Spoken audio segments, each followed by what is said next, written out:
Good morning. In 1773, in Boston, Massachusetts, some people had a little thing called a tea party, where people assembled, protested the government, and made their voices heard. 3 years later, 56 men signed the Declaration of Independence, pledging their lives, their honor, and their sacred fortune, giving birth to our nation. Next year, we celebrate our nation's 250th birthday, thanks to those men who helped start this great country we live in. Back in 2009, President Obama had just been inaugurated, and he was pushing through the stimulus bill, which was a massive government spending bill that spent more money, drove us into debt, and increased the size and scope of the federal government. And that was on top of what President George W. Bush had done with the TARP bailouts, the bank bailouts, businesses that were too big to fail, and tons of government spending in 2008. Rick Santelli, who's a commentator on CNBC, had a rant on the floor of the Chicago Mercantile Exchange. And in that rant, he asked the people standing behind him on the floor, who here wants to pay for their neighbors' homes who have more bathrooms than you and they can't afford it? And people behind him yelled, no, boo, boo. Nobody wanted to do that. And he said, our founding fathers would be turning over in their graves. We need to have a tea party just like our founding father did. Well, that rant went viral. Now, this is 2009, so it is before everything goes viral every 90 seconds or so on TikTok like it is today. But it went viral, and I wound up getting on a conference call that Michael Patrick Leahy, who now is with the Tennessee Star, organized on Twitter the very next day. So we get on a conference call, about 24 of us are on it, and we decided we're gonna strike while the iron was hot and have a tea party just like our founding fathers did. The next Friday, we had 48 tea parties with 35,000 people in attendance. 6 weeks later, we decided we needed to do more because more people wanted to protest the government. And what better day to do that, to protest government spending, than on tax day? So we had tax day tea parties with over 850 tea parties around the country and 1.2 million people in attendance.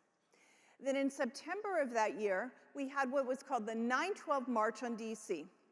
And I organized and emceed that along with Freedom Works. And at that event, we had over 1.5 million people in attendance. Tea Party Patriots formed back in February of 2003. And we're now Tea Party Patriots Action and Foundation, and we have a super PAC, Tea Party Patriots Citizens Fund.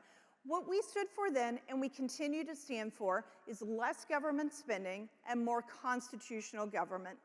We stand for personal freedom, economic freedom, and a debt-free future. And we take stands. Sometimes they're not very popular, and sometimes it's a little bit stressful to take some of the stands that we take. But like our founding fathers, we know it is important to gather together, petition the government, and speak out. And we've seen over the last 4.5 weeks how dangerous that can be in America today. But we have to continue to speak out, because if we don't, we won't be able to hold on to liberty and pass it to the next generation so that in 250 years from now, people will be able to celebrate the 500th anniversary of our country. Back in 2009, when I began this, I was like many of you. I felt compelled. I felt like I had to have a tea party, which is weird, but that was the call at the moment. We need to have a tea party, and I felt compelled to do this. And it's like you, and I heard last night people talking about how they felt called to be involved. And I felt that way because of one of the things that Rick Santelli said. You see, he talked about, remember I said, who here wanted to pay for their neighbors' bathrooms who couldn't afford it anymore? My then husband and I were going through financial crisis. We'd filed bankruptcy. We actually had come out of bankruptcy, had moved into a rental home. We lost our house, we lost our cars, we lost everything. And when we're moving and looking for a rental home, we got a phone call from our bank, from our mortgage company. And they said, hey, we can let you stay in your house. All you have to do is take this new loan and we'll let you stay in your house. And you can pay like $50 a month or something.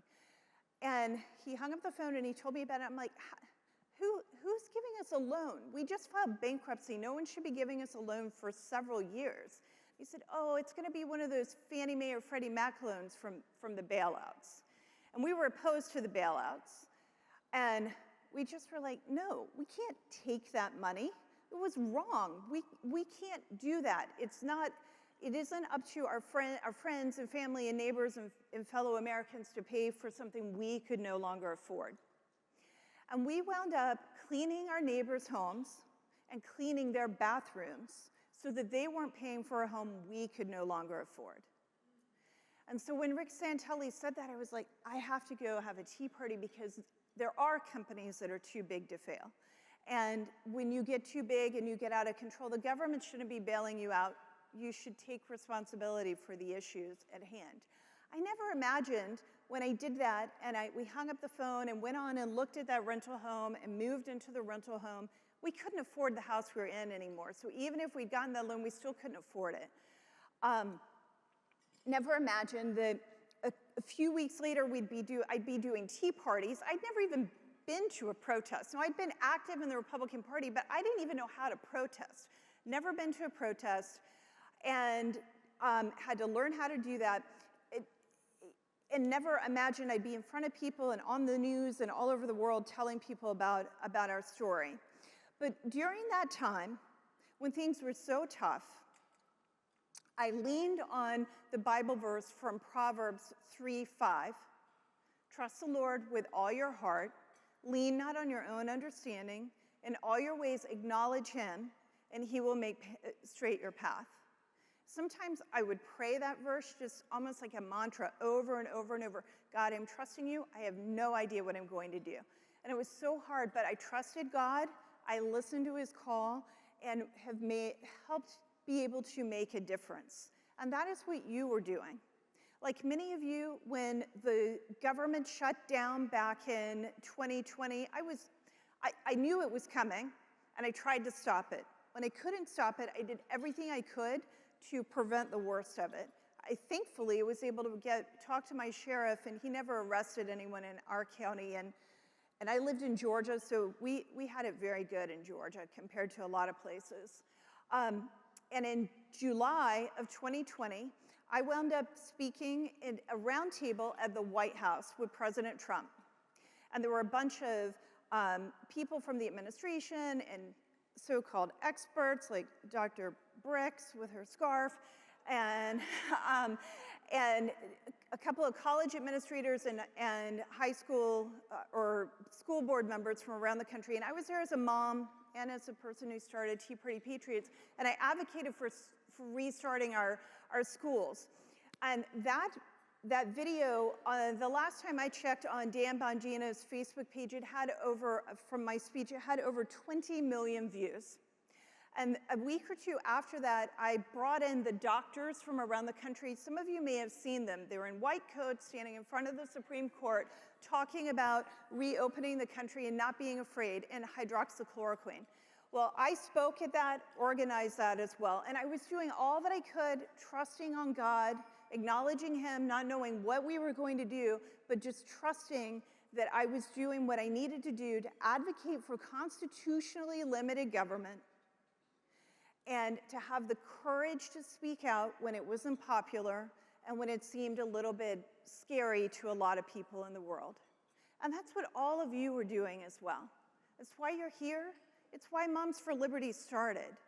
And it's what we must continue to do as we go forward so that we can protect the First Amendment, protect free speech and assembly and petitioning, and protect liberty for our children and our grandchildren. Samuel Adams he organized that first Boston Tea Party. Thomas Jefferson calls him the Patriarch of Liberty, or called him the Patriarch of Liberty. And this quote is often misattributed to him. It's a quote actually, I think from the 1980s. but it summarizes his ideals.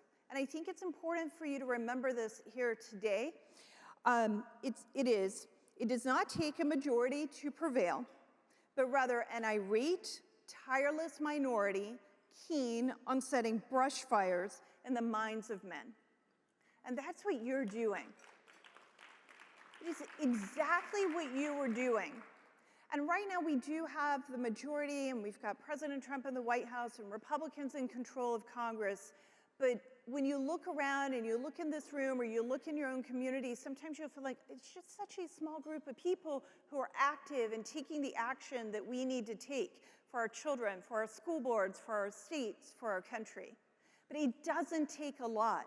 It just takes a dedicated people who never give up and tirelessly are committed to liberty. And that is what you are. And I encourage you all to lean on God. You don't always have to know where you're going. Just trust God, acknowledge Him, pray that He will help you make your path straight, and keep standing up for liberty so that in 250 years from now, our great-great-great-grandchildren will know that we help preserve liberty for them in this country. Thank you so much. God bless every one of you, and God bless the United States of America.